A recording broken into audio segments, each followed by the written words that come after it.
everybody, welcome back to Law Prep Tutorials official channel. I am Nupur, your legal guide, mentor and coach.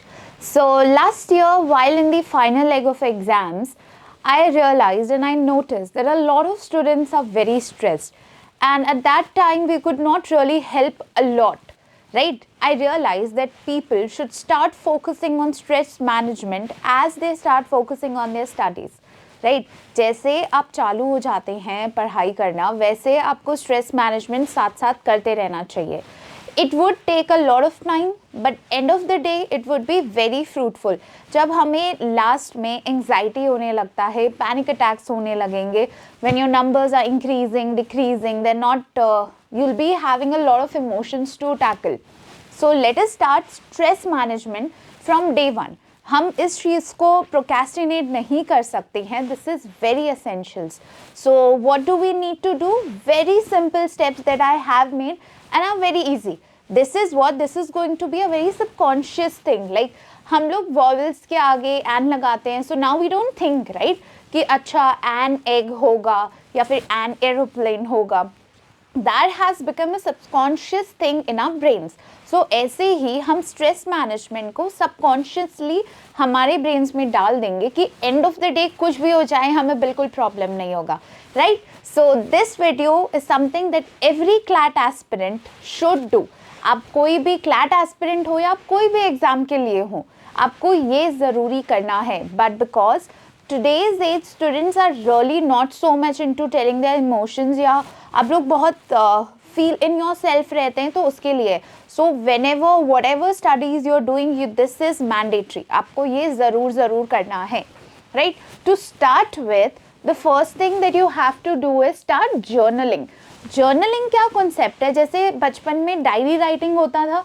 We used to write hello diary, dear diary, and this today I did that, today I did that. सो ऐसे ही journaling होता है. Journaling बहुत easily हो सकता है. For girls this is very creative and for boys all you can do is have a diary. You have to write down your feelings. जैसे diary में हम ये लिखते हैं कि I did this, I met this person, so and so, ऐसा हुआ वैसा हुआ, हमारे दिन के बारे में लिखते हैं. यहाँ हम हमारे इमोशंस के बारे में लिखते हैं, right? So journaling is a very nice concept because when you go through it again आपको रियलाइज होता है कि okay I have some fear in my mind, like why I responded to the reaction, ऐसा क्यों था मेरा, why was my feelings like this, why do I have such feelings. Then you have a good time to reflect upon yourself again. So journaling करना बहुत अच्छा होता है. Journaling में लड़कियों के लिए क्रिएटिव यूँ है क्योंकि आप जब स्टार्टिंग में उसे करेंगे, there are some journaling packages that comes, like they come with little stickers, they come with little bookmarks. So वो जब चालू करेंगे then it can be really fun to do it. Plus writing down your feelings, as psychology says, कि बहुत important होता है to realize what you're feeling and what can you do to not feel that way, right? This is not a one day process, but अगर हम आज से चालू करेंगे तो ये हमारे लिए बहुत beneficial होगा. For all the students that I have seen have been passing a lot, उनको कभी stress और anxiety अपने आप पे हावी नहीं होने दी. For students who were preparing very well, वो मेहनत बहुत कर रहे थे, but then anxiety या फिर उन लोगों ने अपना tension को उस पे आने दिया, so they could not probably get into a good NLU. So guys, this is very subjective, but stress और anxiety आप लोगों के उस पे हावी हो सकती है. End of the day pressure बढ़ता जाएगा, वैसे आप pressure कर combat करने के लिए ये चालू कर सकते हैं. So journaling is the first way, right? Start journaling, and if you have any other doubts relating to journaling, comment down below. I will deal with all the doubts, right? And then is proper schedule. Proper schedule is very much important. Your schedule should be flexible. It should not be strict. 2 घंटे इतने time पे उठना है तो उठना है, इतने time पे कभी कभी नहीं उठ पाएंगे, कभी हम बीमार हो जाएंगे, कभी हमारा इंग्लिश का स्केड्यूल का होगा और हमें नहीं पढ़ने का मन हो. So just keep a good study schedule कि मैं इतने टाइम पे ये पढ़ना है, इतने टाइम पे खाना खाना है, इतने टाइम पे वॉक पे जाना है. नाउ जस्ट स्टार्टिंग वाला नहीं होगा. ऐसे नहीं होगा कि आपने आज एक टाइम टेबल बना लिया, टाइम टेबल में ये डाल दिया, आज मैं इतना पढ़ूंगा इतना पढ़ूंगा इतना पढ़ूंगा इतना पढ़ूंगा. So you will get bored. बहुत सारा टाइम है, आराम से जो भी पसंद है अपनी हॉबीज़ को इंक्लूड करो. उसमें हो सकता है कि आप आधा घंटा कोई अच्छा सा डॉक्यूमेंट्रीज देख लो, even that is good for you. कोई भी ऐसी read, like if you like reading, read a good book, novel पढ़ लीजिए, आपका जो भी टीचर्स बोल रहे हैं वो मटेरियल पढ़ लीजिए, but always keep it flexible, do not keep it rigid. Rigid कुछ भी होगा तो उसमें स्पेस ऑफ चेंजिंग का कोई स्पेस नहीं होगा, तो वो सब खराब हो जाएगा।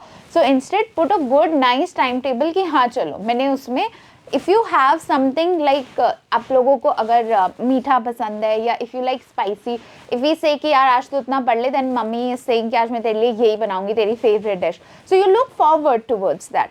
तो वैसे ही अपने टाइम टेबल में कुछ ना कुछ ऐसा something that you really like वो डाल दो कि हाँ मैंने अगर इतनी पढ़ाई कर ली तो मैं अपने आप को 1 घंटा टीवी टाइम दे दूंगा, या मैं 1 घंटा प्लेइंग टाइम दे दूंगा, बास्केटबॉल खेलाऊंगा।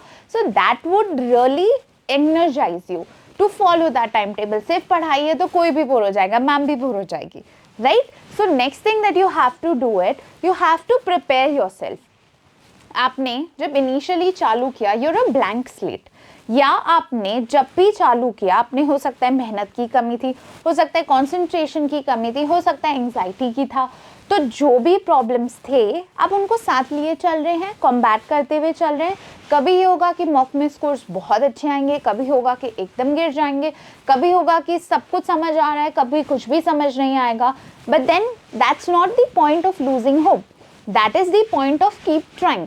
अगर हम सक्सेसफुली नहीं आगे बढ़ रहे हैं एक ऑब्स्टिकल से, तो हमें और ट्राई करते रहना है, right? That is what you have to prepare yourself, कि कभी रिजल्ट बहुत अच्छा आएगा, कभी कम आएगा, मैं फिर से बहुत अच्छी मेहनत करूँगा, मैं फिर से बहुत अच्छा करूँगा, and that's how you will get through it, right? So हमेशा हमें सक्सेस का वो नहीं करना है, हमेशा हमें खुद को ये समझाना है कि I am working hard, might be some obstacles, might I cross them, might I might not, might I have to try it again and then I will succeed, right? So simple path नहीं होता है, ऐसे फूलों का वो नहीं होता है, it would be hurdle वाला, right? So next important thing is you have to write down positive affirmations. आप नेगेटिव बातें नहीं करेंगे, लाइक पीक जब बीच में हो जाएगा ना, mid season around July August, you guys would start be saying नहीं मैम मुझे तो नहीं लगता इस साल होगा, नहीं मैम कैसे होगा मेरे तो इतने नंबर आ रहे हैं, क्या होगा? So last time also I kept on saying I will not hear a no, मैं नेगेटिव बातें सुनती ही नहीं हूँ कि ऐसा नहीं होगा, ऐसा नहीं हो सकता। So for your guys reference I have made some affirmations. So this is for self-worth and confidence, right? If you want, you guys can take a screenshot too. You have to keep saying these. आप खुद को ये positively बोलते रहेंगे, subconsciously consciously आपके दिमाग में ये होना चाहिए. Nobody what and whatever people around you are saying. PG में कुछ बोल रहे हैं कि ऐसा नहीं होगा, तू ढंग से नहीं पढ़ रही है, तेरे को पढ़ना नहीं आता है, टीचर्स को क्या आता है, तुम्हें ही आता है सब कुछ, मैं सिखा देती हूँ. अगर वो वहाँ हैं तो उनका भी सिलेक्शन नहीं हुआ है. Why to listen to them? Why to listen to other people around you? They're not in your shoes, right? So then is for your success and achievement, for your health. Keeping healthy is also a great part. अगर आप बीमार हो गए तो आप exam में अच्छे से प्रिपेयर नहीं कर पाएंगे, आपकी क्लासेस पीछे छूट जाएगी, जीके छूट जाएगा. So all of this plays a major part of you. So if you want, you can take a screenshot of this too. I'll give you a good time. So keep practicing these, keep saying these a lot, right? इनको कहते रहना है आपको, subconsciously fit हो जाना चाहिए कि an apple, right? वैसे ही my positive mind. So I hope this was very useful for you guys. So if you have any positive affirmations of your own, do comment down below and I will revert back to you. Thank you everybody.